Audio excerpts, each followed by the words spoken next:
Bora fazer essa bonequinha de EVA. Ela faz parte de uma turminha de 4 bonequinhos segurando formas geométricas. Essa é a terceira bonequinha. Você que gosta de estar confeccionando peças em EVA, gosta de artesanato em EVA e ainda não é inscrito no meu canal, já se inscreve. Eu tô sempre postando vídeos por aqui.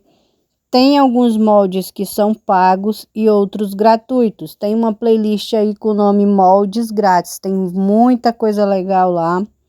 Quando o molde é grátis, eu deixo o link na descrição do vídeo. Como você viu aí no vídeo, eu passei o molde para o EVA utilizando o palito de churrasco. Vou estar utilizando os materiais de sempre, né? O EVA, giz pastel oleoso para sombrear, lápis de cor para fazer os detalhes, os risquinhos dos cabelos, dos olhos, da boquinha.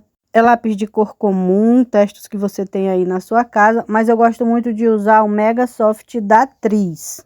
A cola é a cola instantânea. Pincel para fazer o olhinho é o pincel permanente. Esses menininhos foram a encomenda de uma professora que encomendou para estar decorando a sala de aula dela. E bora pro vídeo, eu não vou narrar ele todo. Só observando aí você consegue pegar muita coisa. E se você tiver alguma dúvida, pode estar deixando aí nos comentários que eu vou estar respondendo.